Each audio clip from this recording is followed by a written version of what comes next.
I'm Jamie Simbrowitz. And I'm George Amato. Today we're going to be taking a look inside the Scarsdale Volunteer Fire Department. The Scarsdale Fire Department was established in 1893. These individuals give of themselves 24/7 for the love of their community. Let's see what these volunteers are all about in a short documentary. You know, George, it's remarkable. Making this documentary, we were able to get inside and take a look at really what goes on. The extensive training, the devotion, the dedication that all of these people, residents of Scarsdale, have. And it's just tremendous. You know what, Jamie? It's funny you said it. It's a true, genuine brotherhood. These guys, I know they work together and, they do drills together and they have meetings, but they genuinely love each other. They work together. They help each other out.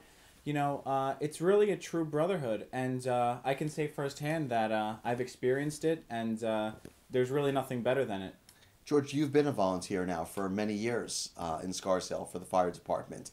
And so you know the inside ropes, what really goes on. And I have to tell you that I applaud you and all of the Scarsdale volunteer firefighters for everything that they do, what they believe in, and the true love that they do show and have for their community to do what they do every day.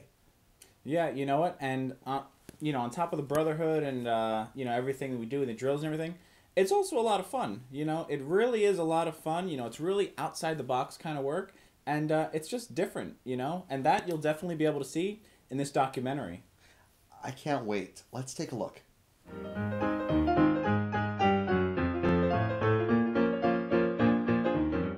Well, in 1893, a group of men got together and incorporated and started the fire company, Fire Company 1. And they had a house where the engine was kept on Sprague Road. This was the first firehouse. I believe this was the only firehouse in town back in 1893 when the company was founded. And there was a steel ring made from a railroad rail, and that could be heard all the way over into Hartsdale from Sprague Road.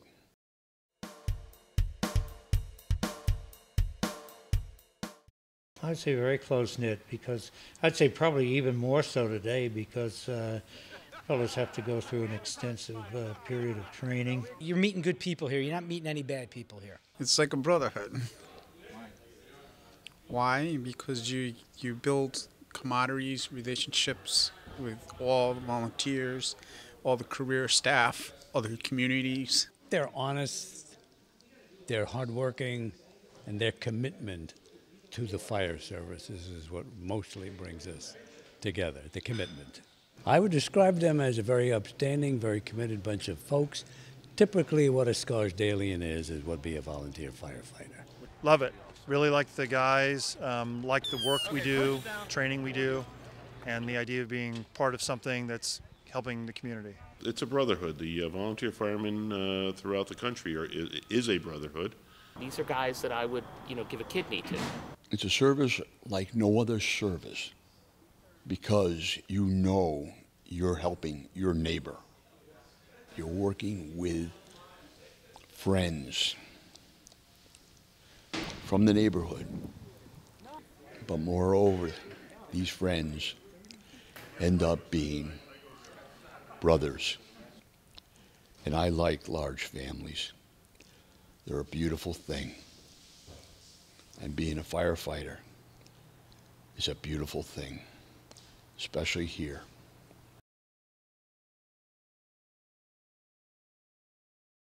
I think it's probably one of the more important ways to contribute to a community. The way I grew up, and now it's a good example I set for my kids. Basically, it was my father and my brother. My dad was a member of Company 1 for close to 50 years. Like the idea of volunteering for the community. Helping a neighbor out. And to me, that's all about the volunteers, helping a neighbor, helping a neighbor. Yeah, I always wanted to give something back. My life was pretty easy. I had a lot of good things going on in my life, and I figured it was time to finally give back. Good group of guys, good camaraderie, good events, educational. The firefighting is a great opportunity for somebody to be in, and it's got everything I think you want in volunteerism.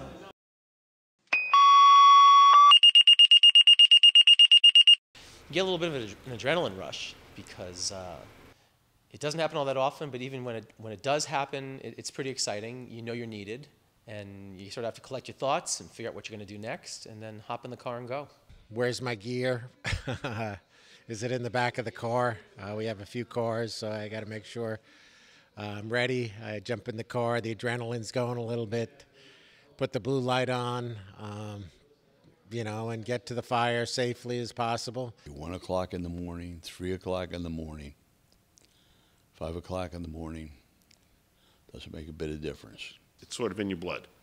It's just you hear the pager go off and you listen for the call and away you go. The adrenaline rush is still there after all these years. I carry a pager with me in the car, on my belt. Yeah, I get nervous, but it's more about the adrenaline rush and about, thinking about all the things that I might be seeing when I get to the fire scene. It's planning. It's really thinking about the fire as you're on your way. You need to have a healthy respect for even the most routine calls because you never know what it is that could hurt you.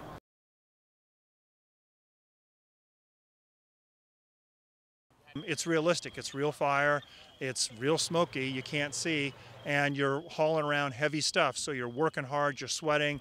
It's tough to communicate, just like at a real fire ground. Go over here. This is one big monthly drill where we all come together, and we do it at a facility like this, where we have not only the support of Scarsdale career staff and our training captain, but there's help from volunteers at the county level, instructors who give us something that we don't normally get in our routine training. You get to do live burns here, which means, just like what it sounds, there's a building where the guys will set off pallets or other flammable material, and our job is to go in organized crews, find the fire, put it out. We had a live burn, a little heat, a little smoke, more than one evolution going. They had 2 lines going in, a backup line and an attack line. I mean, it's not the kind of experience that we get normally in our everyday lives, especially with some of us working at desk jobs and so forth, but you're putting yourself in a very physically demanding situation, so you get to test yourself. To give back. It's an obligation. You make a commitment as a volunteer firefighter. It's got to be done. It's something that you need people. A town like Scarsdale, we do have the career force, but we also need the support of the volunteers. And if it was my house on fire, I'd want somebody getting up at 1 in the morning. Even if they got to go to work the next day, you want someone to show up there and protect your house, your family, your life. It's a commitment for, helping one another out. Everybody's down in luck sometimes. Obviously, you're really down in your luck if your house is on fire. So to me, you do what you can to save a neighbor's house. You can't do anything more noble than helping someone who needs help. And it could be something as simple as protecting the furniture from the water damage of the hoses after the fire is out. It could be something as comforting the homeowners. It could be going into the fire. It could be getting on the roof to vent a fire. It could be during Hurricane Sandy helping out. It's the camaraderie, it's the volunteerism, which Scarsdale is wonderful. It's full of volunteers on many different levels. And you're helping your community. It's good to give back to the community that gives so much to all of the people in Scarsdale. We help protect the community, and when you call 911, somebody has to come. So the firemen come.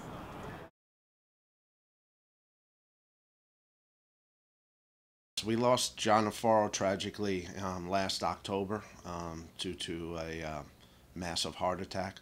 John was a life member of Fire Company Number 1.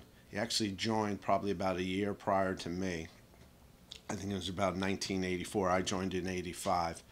And we were both part of the class of 83. And also Billy Adams, another life member, was a part of the class of 1983. John was a stand-up guy, constant contributor. We had a huge fire, house struck by lightning on Bradley Road, and John, who was a life member, lived right around the corner, came down, and he was actually the guy who connected into the hydrant because all hands were working. He pulled a 5-inch supply line in, took the hydrant pack and made the connection and got the water flowing. Now, some people might not be happy to hear that because he's a life member, but he always did what he had to do. And as a member of company number one, everyone contributes when and where they can, and that really speaks volumes of John Aforo. John showed up to meetings and constantly looked to contribute and looked at company number one as a resource. John is gone, but he's not forgotten, and he's a big part of company number one's thoughts and prayers. We had a fire that was caused by lightning one evening, or one afternoon actually. And we had emptied out the house the best we could, and we had everything on a tarp. And the family came over to the tarp, and the owner of the house, the dad, looked down and said, "Oh, we've lost everything. Look at it. There's like nothing left." And I walked over to him and I said, "Look again of what you have." And he looked around and he saw his family there. No one got hurt, but his family was there. And his statement was beautiful. He says, "You're right. I've got the most important thing that a man could have, and that's his family."